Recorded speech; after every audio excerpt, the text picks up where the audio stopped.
الحمد لله الحمد لله الحمد لله رب العالمين والصلاة والسلام على سيدنا محمد وعلى آله وصحبه أجمعين.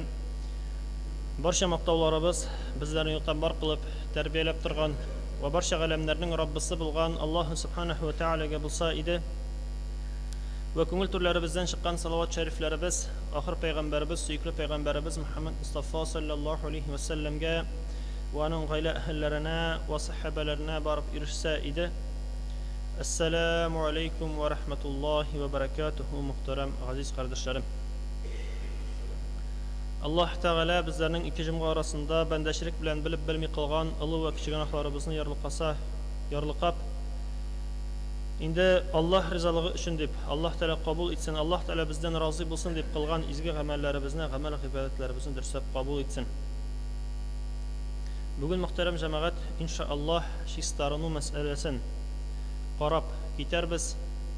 Biz endi bilamiz islom dinida shistalik, puxtalik ul zo'r o'rinni olib tura. Ham hech shaksiz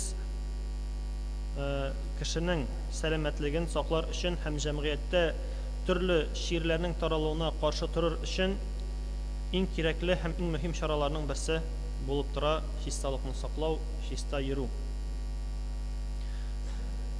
Ham endi shuning uchunda bilamiz islom dini kishining tanining, kishining kiyimining shistaligina zo'r e'tibor beradi, ham kishilarga tira-yoq muhitni saqlarga undi, shista tuturga undi. Alloh taala Qur'on Karimda Baqara surasi 222-oyatda aytdi: Albatta Allah ko'p tavba etganlarni yarata, poklanganlarni suyadi deb aytdi. Allohning suyukli qullari orasida bo'lur uchun durust etib shistarini bilirga kerak. Payg'ambarimiz Muhammad Mustafa sallallohu alayhi vasallam shistalik imonning yortisi, namozning ochqishi shistalik deb ayta turgan bo'ldi bizlarga. Ham muhtaram jamoat bilan shinnaqda kelishakda oldaroq qarab bitarmiz. Bugun ulgursak, bugun ulgurmasak oldagi o'tnalarda shinnaqda durust etib shistarini bilirga tegishimiz har birimiz. Chunki üstengina yaramagan tag'in debgina yuvinib bo'lmaydi. Chunki namozning da bir sharti bo'lib tura shistalik, puxtalik, tahorat. Tahorating bor ekan namoz o'qiysan. Tahorating yo'q ekan sening namozing da qabul bo'lmaydi. Shunga ko'ra biz bu masalani ayirmashiq bilirga tegish, durust etib olirga tegish tahoratlarimizni. Musulmon kishisi endi aytdik namozga bosqanda Alloh taolo qoshina bosa. Alloh taolo kim ul? Ul bizning suyukli payg'ambarimiz, ul bizni yo'qdan bor qilishi. Ham shunga ko'ra biz uning yonina puxta kelish, shista kelish bosamiz. Ham endi ondan boshqa butenlar turunda o'ylamaycha ongagina ibodat qilamiz. Ammo lekin tan shistaligi turunda aytganda tag'in aytirga kerak ruhiy shistalik turunda da. Tan shistaligi bilan bir ratdan bizning ruhiy shistalikda bo'lirga tegish, ko'nglimizda sof bo'lirga tegish. Payg'ambarimiz sallallohu alayhi vasallam aytgan haqdirki, Alloh sizning tashqi qiyofatingizga ham boylig'ingizga qaramay, ko'ngillaringizga qaraydi. Kiyimlar masalasida, tashqi qiyofat masalasida turlicha bezanirga bo'la, turli motor kiyimlar kiyirga bo'la, anda kishilardan ayrilib turga bo'la. Ammo lekin qiyomat kunida bular turunda bizdan Alloh taolo so'ramaydi.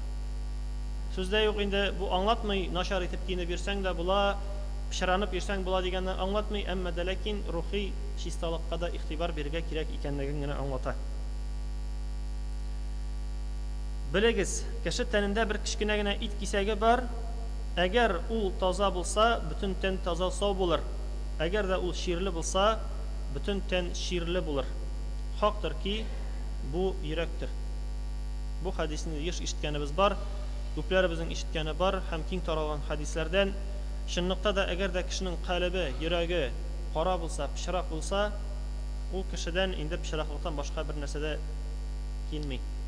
Ammo lekin shunniqda sof ko'ngilli, sof yurakli, sof qalbli bo'lsa, inshaalloh uning tani da salomat bo'lar, uning inshaalloh qalbi da salomat bo'lar.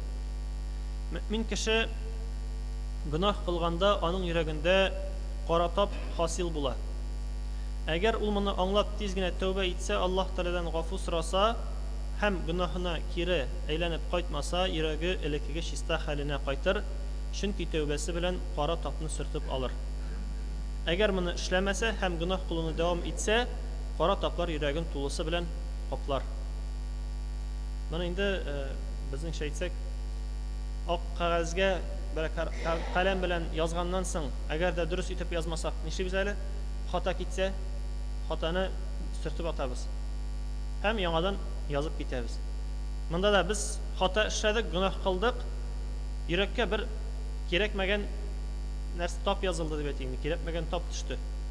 Һәм ул тапны сөртеп алыр өчен без инде Аллаһ Тәгаләдән гафу үтенеп сорыйбыз, аның ярлыклавын сорыйбыз, һәм бүтән бу каләм белән кирәкмәгән сүзне язмыйбыз дип әйтик, кирәкмәгән тапны төшермибез. Һаман да шул ук чагыштыру, әгәр дә без каләмнең дөрес язмаганны бетереп, яңадан шулай дөрес язмыйча китсәк, бер файда буламы бетергәннән? Бер файда да булмый сөрткәннән. Монда да шулай, әгәр дә син начар гамәл, гөнаһ кылганнан соң тәүбә итеп яңадан шул гөнаһыңны кабатласаң, синең ул тәүбәңнең, синең ул гафу үтенүеңнең файдасы булмый, чөнки син яңадан шуны кабатладың, яңадан шуны сыздың. Шул тапны яңадан төшердең. Исламның бөек галиме Имам Газали шуны әйткән, күңел ширләре бары тик гыйлем аша һәм шәригатьне үтәү аша дәваланыр.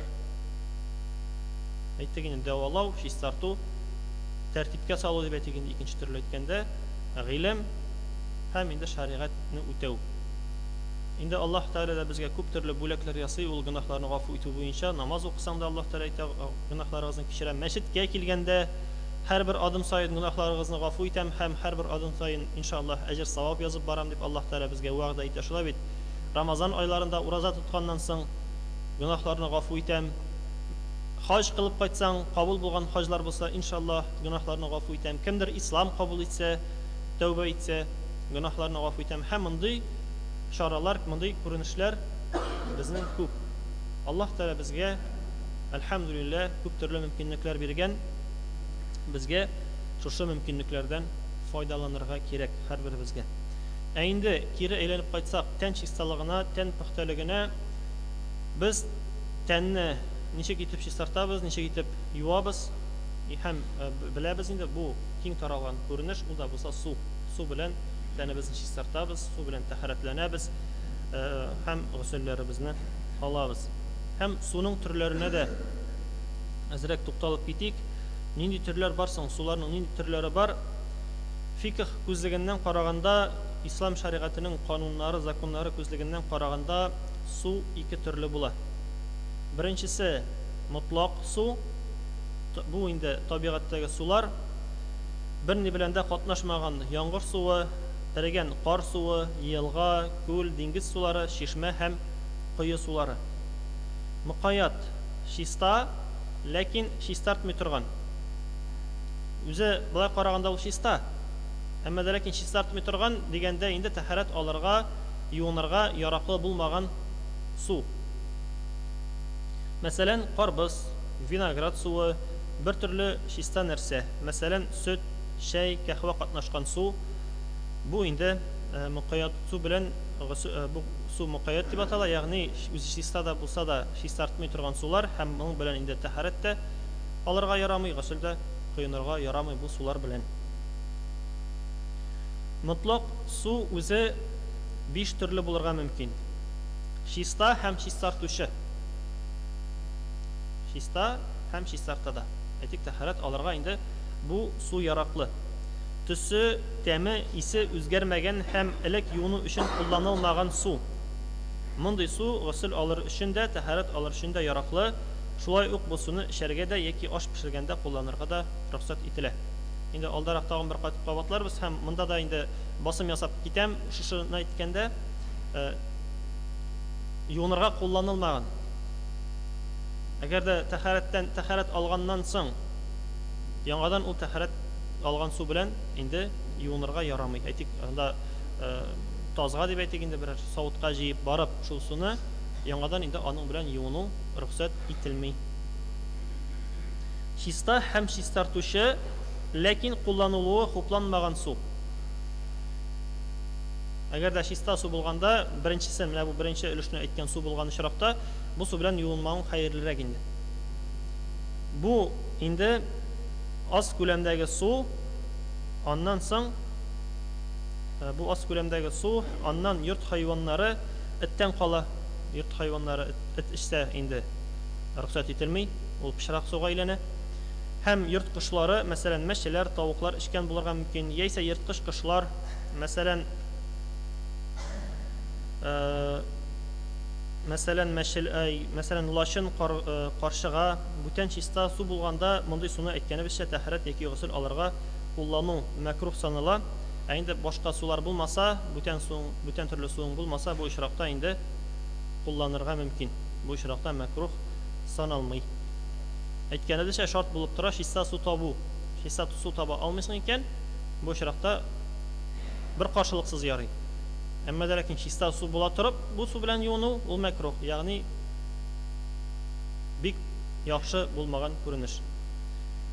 Үзе чиста булган, ләкин чистартмый торган су. Элегрәк әйтеп киткән идем инде, элегрәк тәһарәт алыр өчен кулланылган су. Мондый су белән гусулдә тәһарәт тә алынмый. Моны моңа шулай игътибар итәргә кирәк. Чиста булмаган су, нәҗис эләккән аз күләмдәге су. Мондый су чистарыну өчен яраксыз булып санала.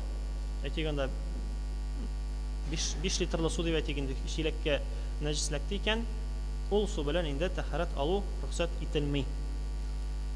Әмма дә ләкин ул бик күп булса, ягъни су күләме күп булса, монда инде галимнәрбез әйтеп китә, 10 терсәккә 10 терсәк, ягъни 5 метр, якынча 5 метрга 5 метр савытта һәм тирәнлеге ширпат итеп алганда дип әйтгәндә, тыгып суны алганда төбенә төшерлек булмаган очракта һәм нәҗис именно әз күләмдә эләккән очракта бу су белән тәһарәт алу рөхсәт ителә.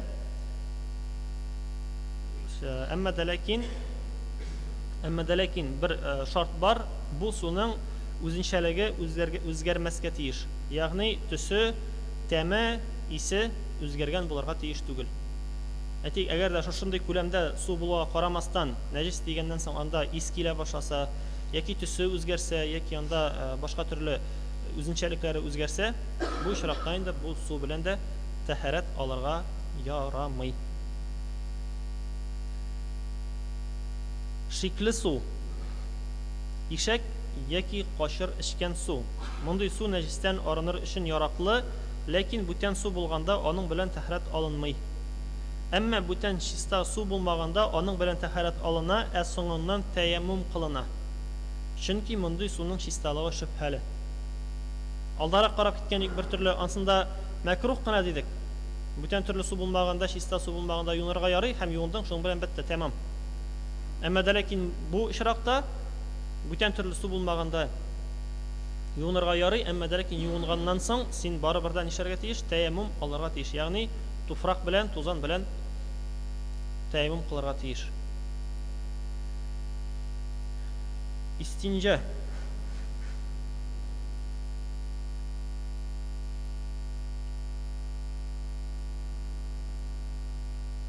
Истинҗа мәсьәләсендә иншаллаһ инде карап китәрбез. Истинҗа сүзенең лексик мәгънәсе нәрсәдән дә булса арыну. Фикхта әлеге термин кан, мәни, сидек, тизәк чыккан арткы һәм алгы табигый юлларны чистарту дигәнне белдерә.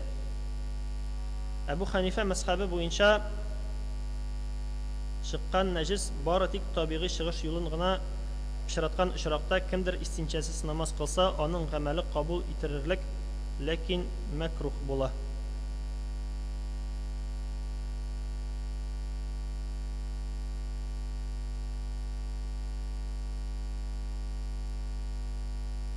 Нәҗис бер дирхам киңлегендәге урынны пычратса, ул очракта су белән истинҗа алу ваҗиб. Нәҗис бер дирхамнан киңрәк җирне пычраткан очракта истинҗа фарыз була. Монда инде дөресен әйткәндә, мөхтәрәм җәмәгать, ничек кенә булмасын, барыбер дә бу әйберләргә карап тормыйбыз, барыбер дә керәбез икән, юынып чыгабыз инде. Анда ул бүтән җиргә тими дигән әле безнең 100% гарантия юк. Чөнки син керәсең икән, ул барда шәшәргә мөмкин, аннан соң киемгә дә эләгергә мөмкин һәм башкалар. Шуңа күрә инде һәр вакытта без әйттек, чисталык, пөхтәлек дидек. Бу мәсьәләне инде без аңларга тиеш. Сүздә юк, шәригатьтә бар урыннар, әйтик, рөхсәт ителә, әйтик, барыбер да бар андый урыннар. Әмма дә ләкин, ничек дип әйтергә кирәк, андый нәрсәләр рөхсәт ителсә дә, безнең инде күңелебез ничек куша? Күңелебез нәрсәгә куша? Яхшыракка, чисталыкка өнди безне. Шуңа күрә, мөхтәрәм җәмәгать, инде без бу вакытта барыбер да чисталыкны саклап, юынып йөрергә тиешлебез.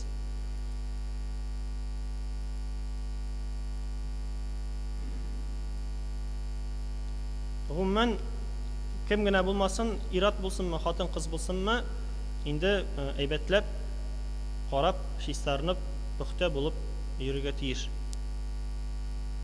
Бәдәрефтән чыкканда инде сүздә юк инде, бер караганда бу мәсьәлә әзрәк кенә нирәк мәсьәлә, үзенчәлеклерәк дип әйтик инде, әмма дә ләкин без барыбер да бу мәсьәләне белергә тиеш.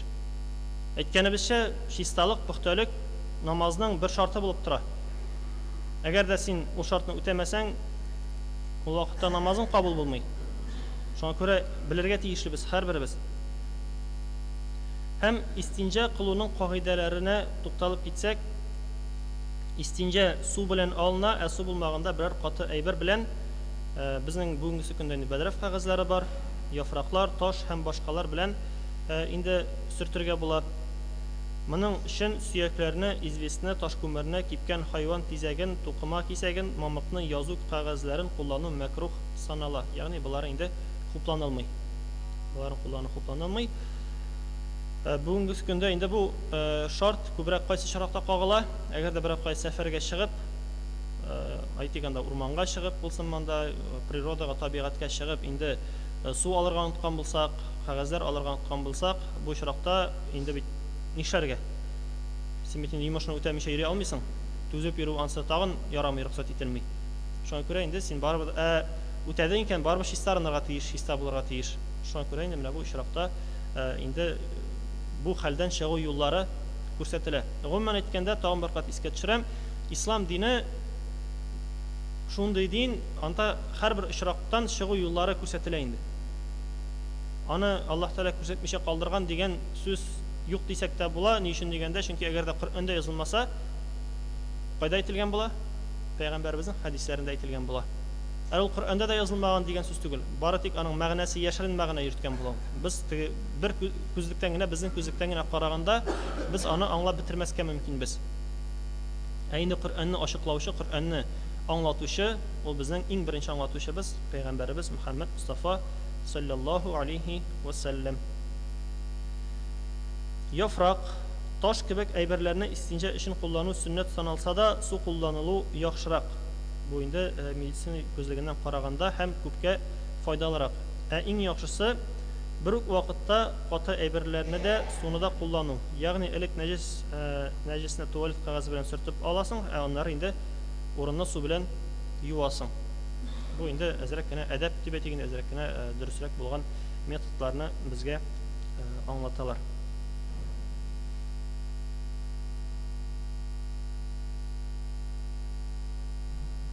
Һәм инде тагын бер мәсьәлә бар. Истинҗа алганда нәҗестән туысы белән арыныр өчен әзрәк кенә көчәнеп тә алырга кирәк. Бөтенләй чыгып бетсен өчен дип әйтик инде. Эштә калмасын өчен һәм инде аннан соң әйткәнебезчә инде чистарынып, юынып аласың. Һәм шулай ук инде истинҗа кылганнан соң юылган урыннарны су белән юасың бит инде. Соңыннан корытып куйсаң да яхшы. Юыш килеш калмасын, корытып инде беренчедән киемне дә юышлатмый, үзеңә дә инде дискомфорт ясамый дип әйтик инде. Шуңа күрә корытып куйсаң шулай яхшы булып санала. Һәм тагын бер кагыйдәне инде безнең дә аны күбез белә. Истинҗа кылганда кайсы кул белән эшлибез? Сул кул белән юабыз. Уң кул суны агыза, сул кул юа. Сүздә юк инде, аннан соң чыккач кулларны юып, сабынлап, чиста итеп кулларны юабыз иншаллах. Тагын бер мәсьәләгә тукталып китәбезем килә. Әйткәнебезчә инде бүген күбрәк мәсьәлә истинҗа кылуга, бәдрәфләргә кагыла торган мәсьәләләр. Бу истибра дигән мәсьәлә һәм бу термин инде күбрәк иратлар өчен кагыла торган мәсьәлә. Бу истибраны иратлар кыла дип әйтелә. Һәм инде иратка, бәдрәфкә кергәннән соң, кеше йомышны үтәгәннән соң сидекнең агып беткәненә инанырга кирәк. Чыгып бетүенә инанырга кирәк. Әйтик, аның өчен үтәдең дә, чыктың да, юдың да, чыктың да, киттең түгел. Әзрәк шулай ук көчәнеп, сикереп, анда җиткереп дип әйтик инде алырга кирәк. Һәм инде аннан соң инде 100% дип әйтик инде инанганнан соң гына бетте, бүтән чыкмый дип инанганнан соң гына инде юып чыгасың. Чөнки әгәр дә син инанмасаң, син юасың да, юып чыгып киткәннән соң тагын тамчысы агып чыгарга мөмкин. Шуңа күрә менә бу мәсьәләне мөхтәрәм җәмәгать белмичә калырга ярамый, моны да без белергә тиешлебез. Ибн Габбас радиллаһу анһу хәбәр иткән, бер вакытны Аллаһның Расулы ике кабер яныннан узып барышлый, алар турында шуны әйтте. Алар хәзер зур газаплар кичерә, әмма зур гөнаһлар өчен түгел. Аларның берсе гайбәт саткан, ә икенчесе сидегеннән тиешенчә арынмаган. Шуннан соң ул хөрмә агачының яшь ботагын сорап алды һәм аны ике кисәккә айырып, кабер башларына алып куйды. Аннары шуны әйтте. Булар кырыганчы аларның газаплары җиңеләйтелер иншаллах. Менә монда да инде мөхтәрәм җәмәгать күрәбез, бер караганда шуның хәтле зур мәсьәлә дә түгел.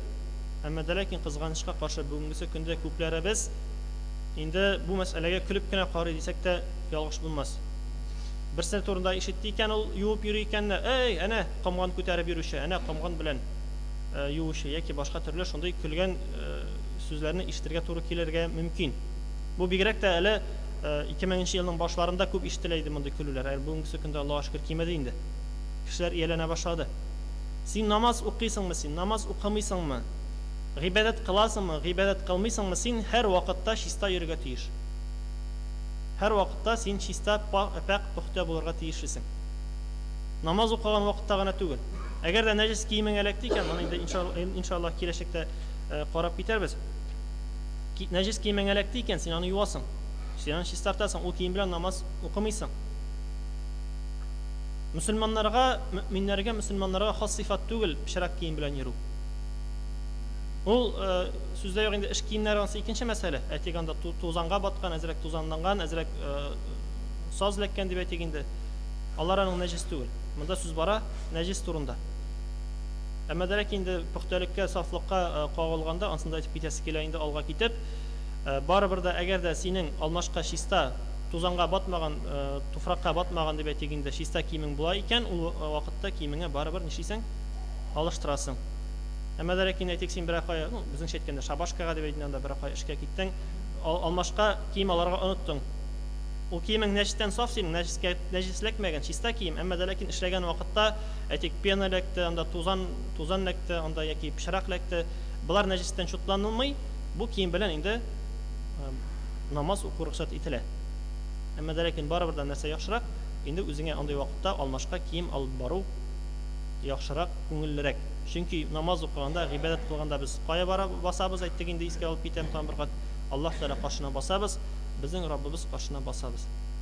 Һәм инде хөрмәт дигән сүз бер кайда китми, хөрмәт итәргә тиеш без үзебезнең Раббыбызны, безне юктан бар кылучыны. Инде мөхтәрәм җәмәгать, безнең вакыт дигәннәре бетеп килә бугай. Бетеп килгән түгел, үтеп киткән икән инде. Инде мөхтәрәм җәмәгать, шу урында туктарбыз. Аллаһ Тәгалә безнең шу әйткәннәрнең файдасын һәр барчабызга насыйп итсен, безне үзенең киң рәхмәтеннән ташламасын.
الله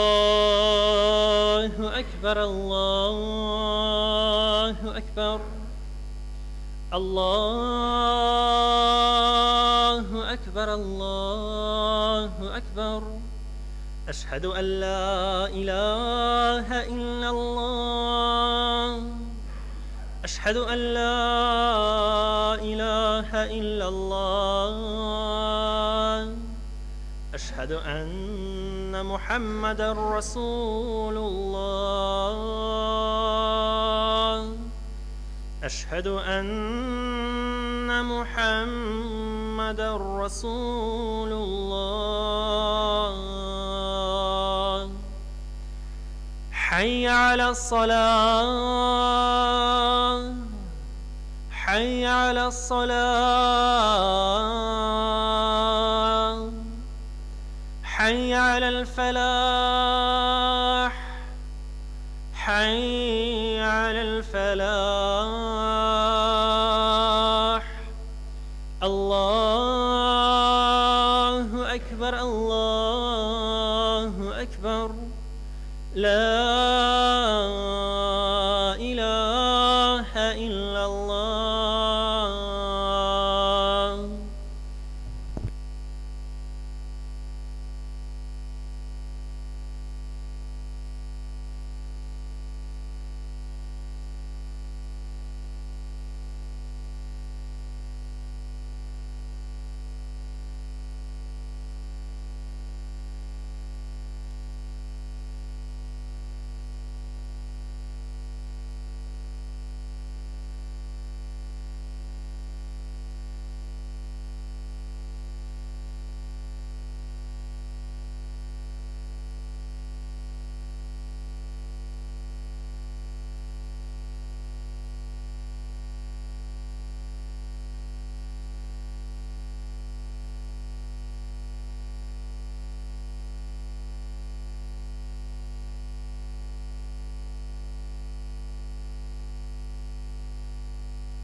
الحمد لله الحمد لله الحمد لله رب العالمين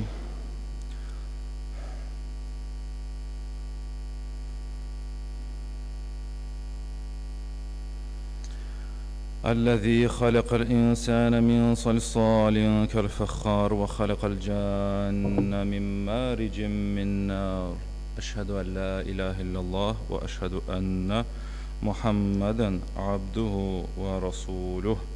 Allah subhanahu wa ta'ala barham süykülü peygamberimiz Muhammed Mustafa aleyhissalatu vesselam ol Allah'ın kulu hem ilşisi bütünüzünde şu mübarek günde şu Allah'ın yurtunda kururga şadbız.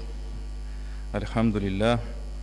Ham muhterem cemaat, inşallah bugün bir mühim bulgan mesele turunda söyleşip gider ve sizin bilen Allah Rabbimiz Subhanahu ve Teala bizne kişilerine bar etip bizge kişilerge köp kine emanetler berdi. Ol emanetlerini sanay başlasan onlar köp şulay bit. Ati anilerimiz de bizning için emanetler, tuğanlarımız da emanetler, hem de birek de imanımız da emanet, tenimiz de emanet, dinimiz de emanet. Hem bugün şunday emanet turunda söz bulur olda bizim balalar ne bizim köp söylenirler her vakitteki ülken yaştaki kişiler turunda meşritlerde şunday hutbeler bula mına babaylar, ulularını hürmet ettirge gerek. Elbette biz karşı kelmeyiz, hürmet ettirge gerek. Ama yaşlar turunda hem balalar turunda bik az söylenirler. Yaki bütünley söylenilmiyor. Söylerler ata-ana hakkında anda nişik hatın ir bilen anda birge yaşarga tiyiş şulay bir hem başkası ama lakin ne şu emanet turunda balalar turunda söylevşi kişiler bir az kızganış ki niçin alar turunda söylerge gerek çünkü balalar alar cemaat bizning kileşek bizning ümitimiz bizni yaklay turgan saklay turgan qalqan hem ol qalqan da elbette güçlü bularga tiyiş şulay bit. Balalar bizni ümmetimizning kan tamirlarinden akkan kandır. Alar bizning kileşek. Şuna göre balalar turunda aldan uylaw hayırlı. Bala turunda uylaw kaygıru kaçan kilem iken ol elbette yaş kişi er yigit indi ten yağından selametlik yağından selamet bulgan maddi yağından aytik materyal yaqtan hali bulgan yigit özüne yaxşı turmuş iptaşı saylaudan başlana. Çünkü anaga qarab kileşekteki balalarını көрürge bular. Şulay bit. Peygamberimiz aleyhissalatu vesselam bir hadisinde aytdı, 4 ay bir boyunca hatun saylanır dedi. Şulay bit. Birincisi ol maturluk yağından, şiberlik yağından kimdir qarı saylay yani. Şulay bit. Kimdir baylığına qarab saylay hatun deb aytı. Şulay bit. Kimdir abroyuna qarab saylay. Abroy yani знатный neydi gaileden indi aytasım kile kim bilmese. Hem dörtüncüsü de ol dinine qarab saylarga kerak deb aytı. Hem kim de soңгысын saylay din boyunca saylay deb aytı, ol zor oңышка erişecek. Şu dinine qarab kız saylagaç elbette kerak hayırlı nikah okurga, halal toy uyuштырырга kerak. Hatta bala yasagan vakitта da hatun bilen yakınlık kılgan vakitта aның da özünün nişkelikleri var. Ir bilen hatun yaxşı halda bulurga tiyiş, süyünüşlü şunday tege. Talaşkan ıgı-zıgı halinde bala yasalmay cemaat. Anlaysız, şulay hatta alimler biz aytırlar, agar da şunda aşu halinde yakınlık bulsa, andan tuğan balanın da halinde, hılkında ol tesir eterge yığıntı yasarga mümkün diler. Hatta şu meselede de ihtibar verir cemaat bir hayırlı bulur elbette. Şulay bit. Biz biliriz her zaman biz Allah'ın kulları Rabbimiz karşında mana şu huzur halin saqlarga tiyişli yani. Аллах каршында булганыбызны онытырга кирәк түгел әлбәттә. Аллах субхана ва тааля Коръәндә әйтә: Estağfirullah. Ya eyyuhellezina amanu qu anfusakum ve ahlikum nara. Ey iman etkenler, үзегезне һәм гаиләләрегезне уттан саклагыз ди. Бу безгә Аллаһ Раббыбыз бүтенебезгә әйтә: үзегезне һәм гаиләләрегезне саклагыз ди уттан. Һәм Аллаһ Раббыбыз әйтә: "Вaqūduha an-nāsu wal-ḥijārah." Чөнки ут өчен кемнәр бар ителде ди? Анда кешеләр һәм ташлар янашак дип әйтә. Без бүтенебездә безнең киләчәк перспективада biz bilemiz, iki урын, birisi cennet, birisi cehennem, şulay bit. Kimdir anda da, mında da bulaşak. Şuna күрә дә biz, гаиләбезне, үзебезне кайгырырга тиешле. Кая барабыз? Шулай бит. Кайгырабыз икән, балалар өстендә эшләргә кирәк, аларны тәрбияләргә кирәк. Шундый тәрбия безнең, biz уйлыйбыз теге, бала хатын белән икән, хатын тәрбияләр әле. Юк, җәмәгать. Без ирләр dinimiz буенча, шулай бит, баланы кем тәрбияләргә тиешле? Ата. Ана ул якынча 3-4 ел карый, 2 елын ашата сөте белән. Аннан соң әти кеше кушылырга тиеш. Әти тәрбияләргә тиеш баласын. Мин гаҗәпләнәм кайчакта ата кешеләр кирәк, кардәшләр әйтәләр. Борчылалар инде менә. Кем булыр микән инде минем балам? Нәрсә булыр микән аның белән? Субханалла. Бу булай дип әйтү ул хата, шулай бит. Чөнки ата, әти кеше ул баласына курс бирә, юнәлеш бирә. Аны алдан кайгырып, саклап шушы уттан, шулай бит. Аңа юл күрсәтә. Менә улым, кызым, менә Аллаһ, дин, иман, шушы юл буенча юнәлсәң, син бәхетле булачаксың ике дөньяда да дип, шулай бит. Шуңа күрә күрсәтергә кирәк юлны. Юлны күрсәтсәгез, җәмәгать, имин булачаксыз яшь чакта да, картлык көне килгәчтә имин тыныч булачаксыз иншалла. Ягъни шул. Шулай бит. Шуңа күрә балалар турында, киләчәк турында алдан ук кайгыру кирәк. Расулуллаһ алейхиссалату вассалам хадисендә әйтте: әти кеше диде, баласына бирә алган иң яхшы, иң хәерле бүләк ул яхшы тәрбия диде. Аллаһ, ягъни Аллаһның илчесе алейхиссалам нәрсә диде? Кем турында әйтте? Әти кеше бирә алган диде. Әти кешегә күрсәтә Расулуллаһ алейхиссалату вассалам. Шуңа күрә әти кеше бу хадистан чыгып, алимнар әйтәләр, әти кеше балага тәрбияне бирергә тиешле. Шуңа күрә әти кеше читтә торырга тиеш түгел, өйрәтергә кирәк, укытырга кирәк. Чөнки вакытында ул рухи тәрбияне бирәктә бирмәсәң, әдәпкә, әхлакка өйрәтмәсәң, картлык көнендә инде башыңны тутасың, шулай бит. Ах, минем балам нинди дә тегин диде, мондай дип, шулай бит. Шуңа күрә һәр нәрсәгә алдан әзерләргә кирәк. Агач та бит кашандыр бер ботак кына иде, шулай бит. Һәм шушы ботактан никадәрле зур калын агач үсеп чыга. Йортта беренче кирпичтән башлана җәмәгать.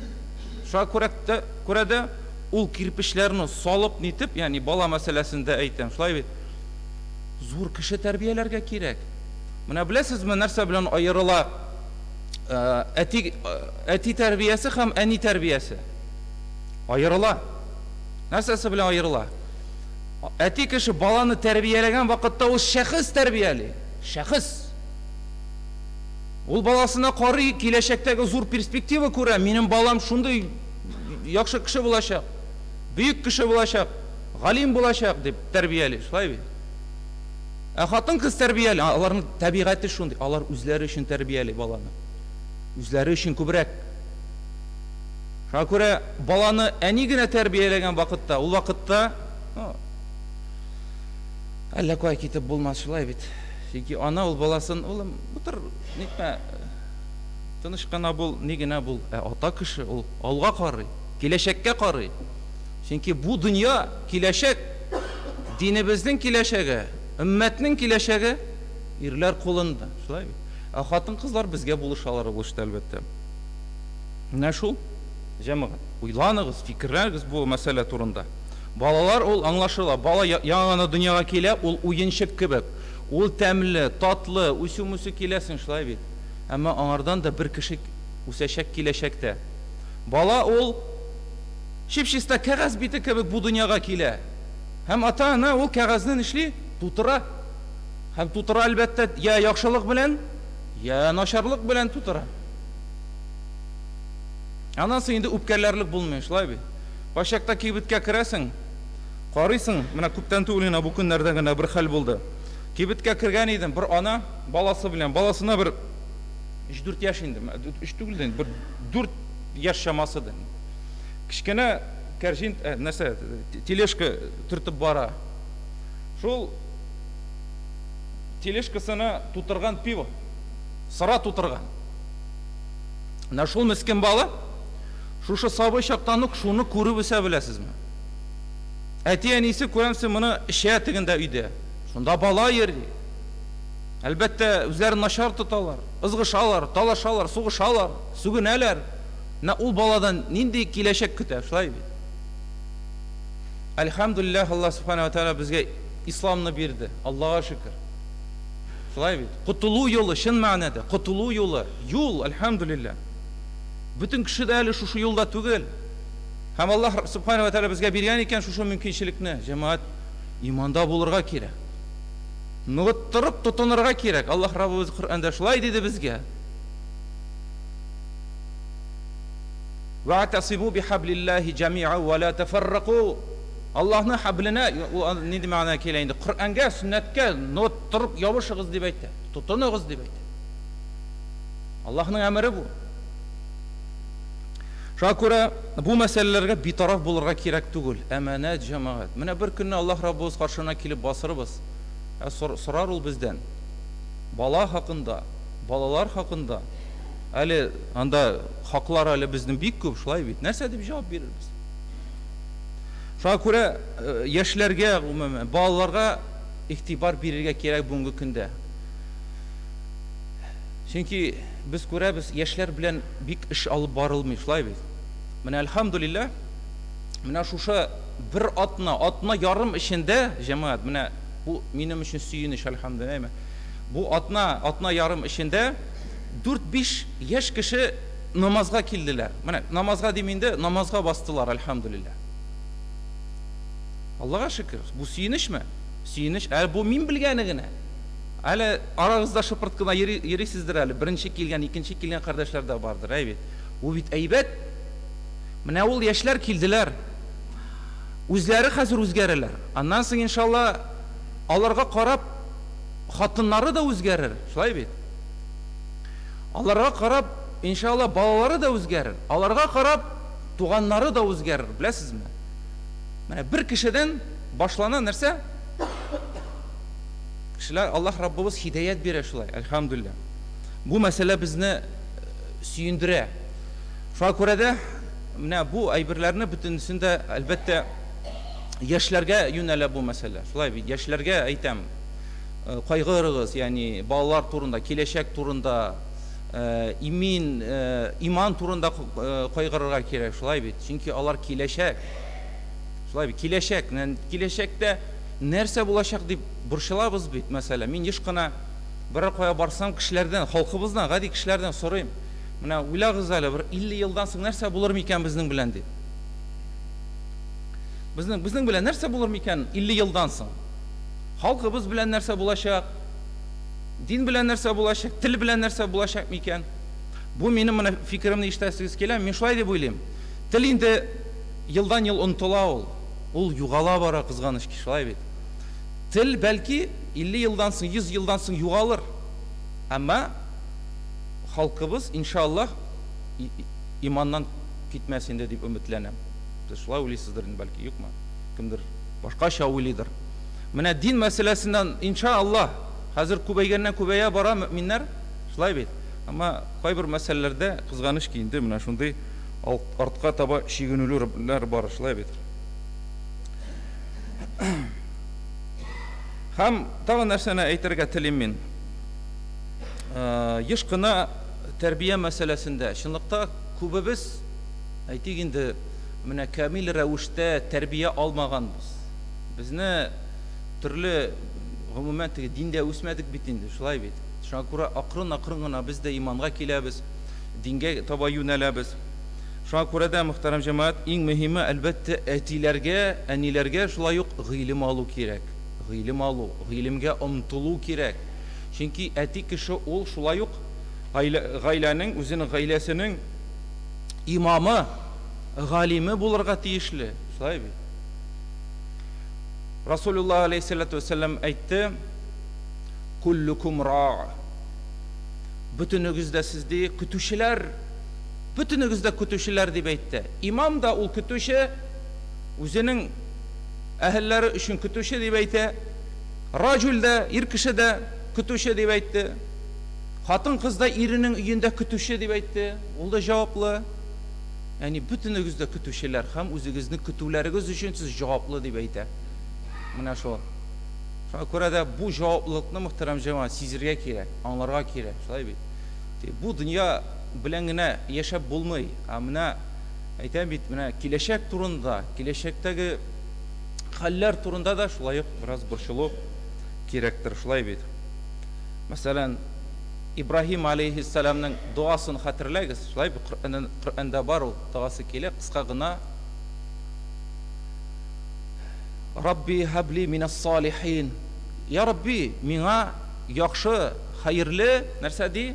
Балалар бир дип әйтә, сорый Аллаһтан. Дуа кылып Аллаһтан балалар сорый, яни салихләрдән булган, яни яхшылык кыла торган, Аллаһка тугры булган, хәерле булган нәсел сорый, пәйгамбәр. Шуңа күрә без дә бу усулларны кулланырга тиешле. Аллаһ Раббыбыз, күрәсезме, аны мөһим итеп саный. Мөһим итеп саный һәм үзенең китабыннан да аны нишли кертә. Теге бу дөньяга җиңел генә карарга кирәк түгел. Һәр нәрсәнең хикмәте бар.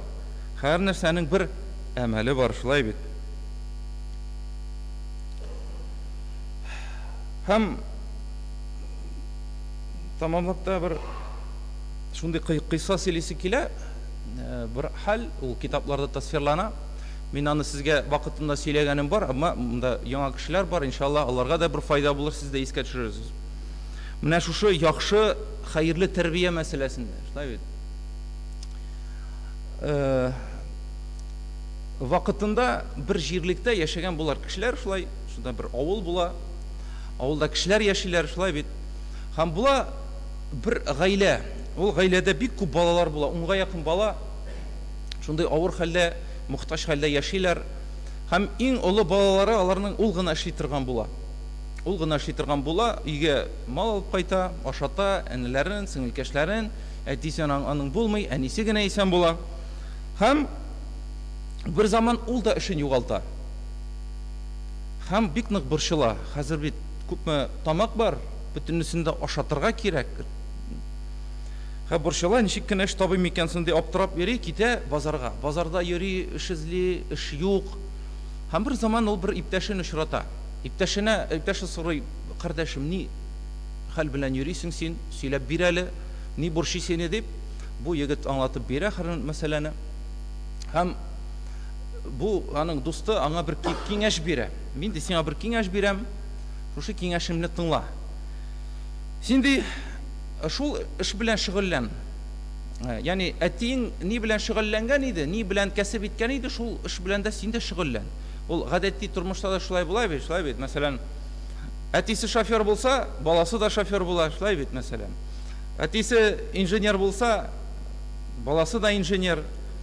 Әтисе табиб булса, баласын да тырыша инде, баласының да шундый бер ние бар, тартымы. Һәм бу егет уйлый башлый. Чынлап та әтиемнең шөгыле белән бәлки шөгыльләнергә ди. Туктале ди, минем әтиемнең кем икәнен мин белмим. Мин аны күргәнем дә юк ди. Шуңа күрә китә ул әнисе янына, әнисеннән сорый: "Әнием, шулай, әйт әле, сөйлә әле әтием турында. Кем иде ул, нәрсә белән кәсеп итә иде, нәрсә белән акча эшли иде" дип, нәрсә белән шөгыльләнә иде.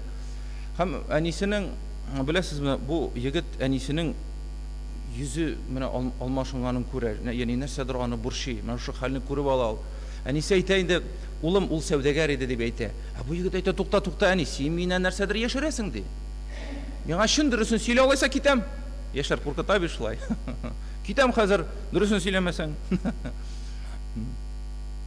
Әнисе әйтә, ярар улым, мин сиңа әйтәм, бу мәсьәлә минем өчен бик авыр дип әйтә. Синең әтиең юлбасар иде ди, карак иде ди. Юлбасар, разбойник ягъни, аңлыйсыз бит. Һәм ул ди шундый әшәке кеше иде дип әйтә. Ул килгән вакытта да мин Аллаһтан дуа кылып сорый идем ди, я Рабби, шуны бер җирдә бәреп бетерсәләр ди.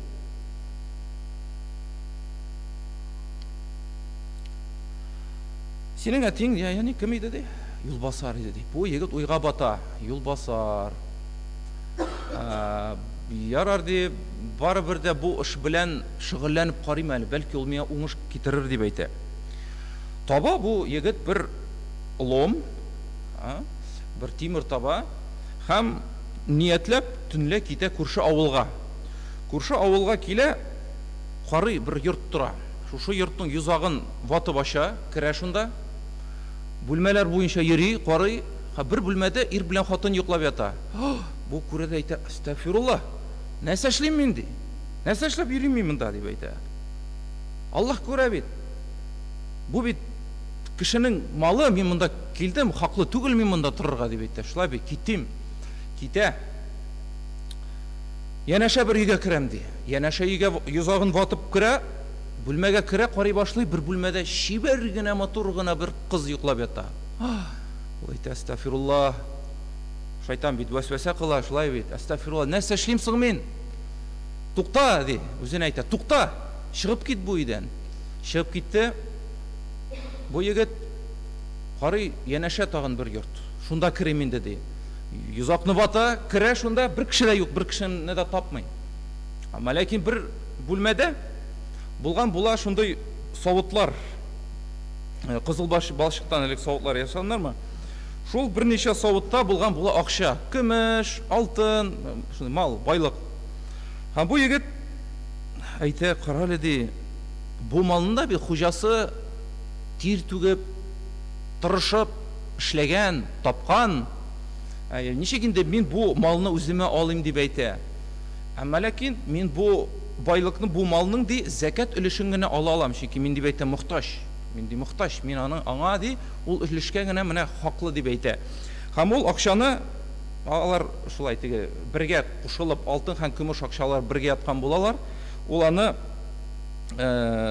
теге аралый башлый, яни сортировать итә башлый, шулай. Һәм шул ук вакытта ишетә иртәнге намазга азан. Бу егет әйтә, тукталь, намаз укыйм дип, Аллаһу акбар, намазга баса.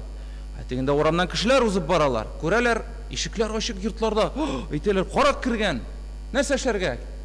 Әйдәгез бу каракны тотабыз, бәлки ул андадыр. Шушы йортка керәләр йөгерешеп. Карыйлар, егет намаз укып ята. Ярар, вакыт бирик, намаз укысын, һәр без аны тинтибез. Бу егет намаз укып бетерә, кешеләр әйтәләр, "Я, бәндә, нәрсә эшләп йөрисең син монда? Бу бит кеше йорты, кеше малы, нәрсә эшлисең син монда?" Бу егет әйтә, туктагыз, туктагыз. Мин ди үземнең хәлемне сезгә аңлатып бирәм, сөйләп бирәм дип. Әйтә, менә мин кардәшем миңа шундый киңәш биргән иде, әтиемнең шөгыле белән шөгыльләнергә, юлбасар булып. Мин инде уйладым, теге маташып карыйм дип шулай. Бер килдем сезнең авылга, беренче йортка кергән идем, анда ир белән хатын ята. Мин дә Аллаһтан курыктым, чыгып киттем. Тимәдем бер кемгә дә, бер нәрсәгә дә. Икенче йортка кирдем, анда ди кыз ята. Аңа да кагылмадым, тимәдем. Өченче йортка кирдем, күрдем ди байлык. Аңа да кагылырга теләмәдем, ләкин ул малның закат өлешен, теге мохтаҗларның өлешен генә алырга дип, менә шулай санап ята идем дип әйтә. Һәм бу җәмәгатьтән чыкты бер кеше, һәм әйтте, субханалла, беренче йортта мин хатыным белән йоклап ята идем ди. Син безгә тимәдең ди. Икенче йортта минем кызым, янәшә йортта минем кызым яши ди анда. Син ди аңа да тимәдең. Өченче йортта, бу да йортта минеке ди. Һәм бу минем малым, бу минем алтыным, көмешләрем. Һәм син дә аны алып чапмадың дип әйтә, аның тиешле булган закат өлешен генә алдың дип әйтә. Шуңа күрә мин ди синдә тәкъвалык күрәм дип әйтә. Тәкъвалык күрәм. Һәм ахыр чиктә дә бу кеше бу егеткә үзенең кызын да бирә, малын да бирә. Yani bilesizmi, taqvалы bütün hikmet bu halning narsada. Taqvalıkta birinçiden şulay bit. Kişi Allah'tan korkkan. Mene ul günahını yasay alaydı ul, şulay bit. Urly da alaydı, kişli da alaydı. Ama lakin ul Allah'tan korktu. Niye? Çünkü vakitinde ana enisi yaxşı ruhi terbiye berdi. Üretip kildi sabışaktan ulum, kişi hakkına time, kişiye time, aldama, urlaşma. Allah'tan kork deyip. Şuna göre de biz de balalarımızga kimdir indi unuklarga şulay bit şuşa ruhi terbiyeni birsek cemaat bir hayırlı bulur idi şulay bit. Mene balalarımızdan mene şunda Allah'tan korka turgan kişiler çıgır idi. Hem kileşekte jinayetler bulmasıydı, selamet yaşar idik şulay bit. Çünkü Müslüman cemiyetinde andı tigi jinayetler diyen nerse bulmasıydı. Politsiya diyen organı taratır idik şulay bit. Çünkü bir kimde rencitmeyi, urlamay, kıyırsıtmay subhanallah. Şuna taba umtulurga kirek. Anın için işlerge kirek. İşlerge, ilim alırga, balalarını terbiyelerge kirek cemaat. Kaygırırga kirek. Mine biz eli yaşlar elhamdülillah bizim balalar usip kilirler. Biz alarını terbiyeli alabız. Alar elhamdülillah bizni tınlay. Şulay bit. Mine bik sine biz her balalar köp Müslüman ailelerinde. Amına bu babaylarga qarab mine min alarını kızganam. Çünkü indi alar balaların kızganış ki İslamda terbiyelemegen, komünizm vakitinde yaşaganlar, alarını balalar alarını tınlamaydır şulay bit. Kızım ulum namazga kileli, mene meşitke yireli, bismillah ukalı diyuge, belki alarga ırgılıp, karşı söz de itelerdir şulay bit. Sen özün de pensiyaga çıkkaşkına yeri başladın bit deyip şulay bit. Kıyın, ağır. Bala zor bulganda, kirmi, singmi, tilemiler. Şulay bit. Şuna göre indi mine bugünkü günde en mühim mesele kileşek elbette bizde. Ama babaylar da elbette özlerinin balalarınıza tesir ite almasagız indi kim degende unuklarınızga on kul bilen aşarga öğretseniz, yaxşı işlerini, hayırlı işlerini bismillah bilen işlep aşarga işlerge öğretseniz de, nedidir duaga öğretseniz de, bilesizmi bu da sizin için nerse bulaşak, zor bir ölüş kirteşeksiz onuklarınızın kileşegine. Hem onukları namazda kilseler elbette alar yığıntı yasarlar, tesir etecekler kimge? Uz etiyanilerine. Şulay da bula. Şulay bit. Şuna göre bütünü bizge de tırışırga kerek. Bu şunday dünya yalıtırga kilmedik. Ağır gün küte bizni cemaat. Ağır. Şuna göre ezir bulu kerektir inşallah. اللهم صل على سيدنا محمد عبدك ورسولك النبي الأمي وعلى آله وصحبه وسلم تسليما سمع الدعاء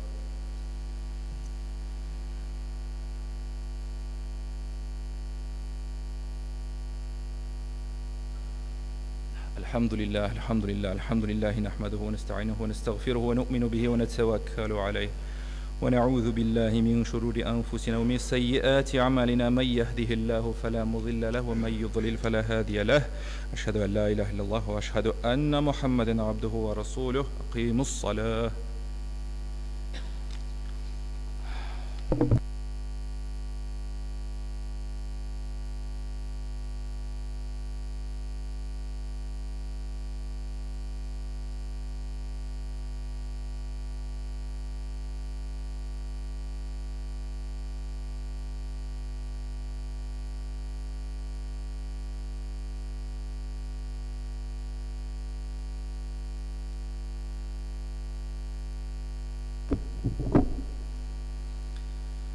الله أكبر الله أكبر الله أكبر الله أكبر أشهد أن لا إله إلا الله أشهد أن لا إله إلا الله أشهد أن محمدا رسول الله أشهد أن محمدا رسول الله حي على الصلاة حي على الصلاة حي على الفلاح حي على الفلاح قد قامت الصلاة قد قامت الصلاة الله أكبر الله أكبر لا إله إلا الله.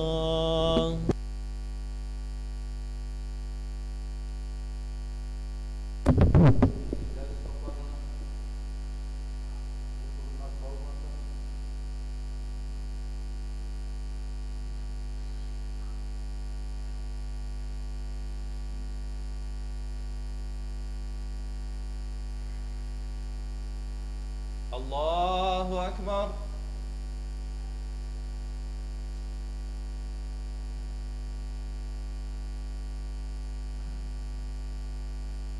الحمد لله رب العالمين الرحمن الرحيم مالك يوم الدين إياك نعبد وإياك نستعين اهدنا الصراط المستقيم صراط الذين أنعمت عليهم غير المغضوب عليهم ولا الضالين.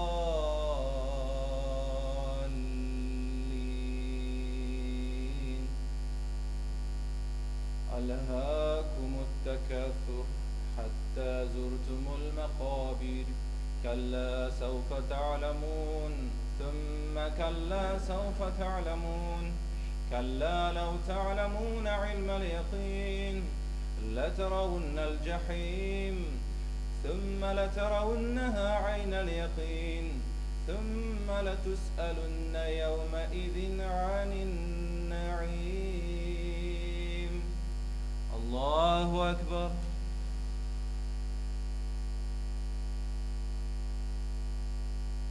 سمع الله لمن حمده.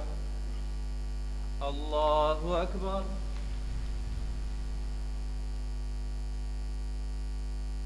الله أكبر. الله أكبر. الله أكبر. الحمد لله رب العالمين الرحمن الرحيم مالك يوم الدين إياك نعبد وإياك نستعين اهدنا الصراط المستقيم صراط الذين أنعمت عليهم غير المغضوب عليهم ولا الضالين.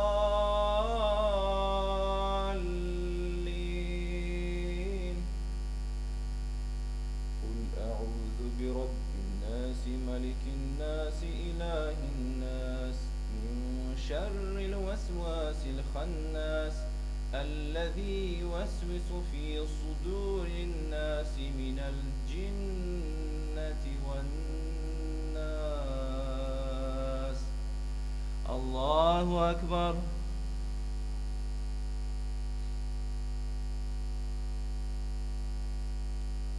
سمع الله لمن حمده. الله أكبر.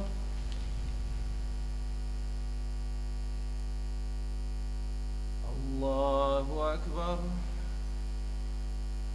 الله أكبر. الله أكبر.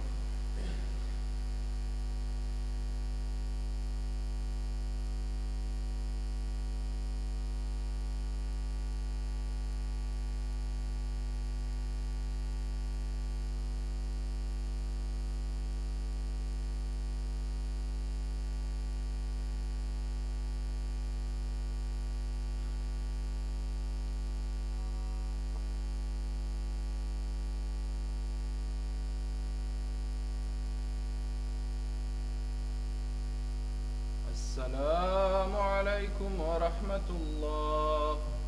السلام عليكم ورحمة الله.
سبحان الله والحمد لله ولا إله إلا الله والله أكبر ولا حول ولا قوة إلا بالله.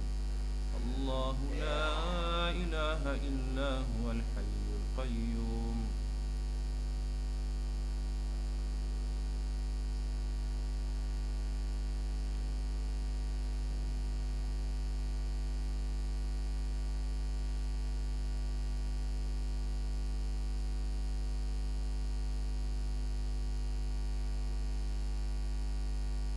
الله أكبر.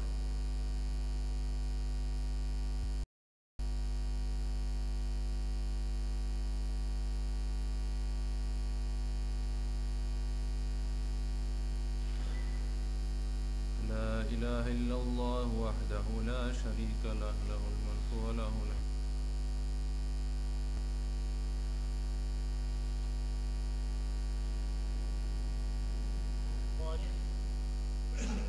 الذين هم عن صلاتهم ساهون الذين هم يراءون ويمنعون الماعون. صدق الله العظيم. سبحان ربك رب العزة عما يصفون وسلام على المرسلين والحمد لله رب العالمين. Dağında jeyimda yurtunda ya Rabbi andi mümkünçilik hayırlı fırsat bir amin. Hamda şulayık şulaytıp da cemaat bulup cennetinde de bizni jey anda kırt. Bizni gaylelerimiz bilen amin.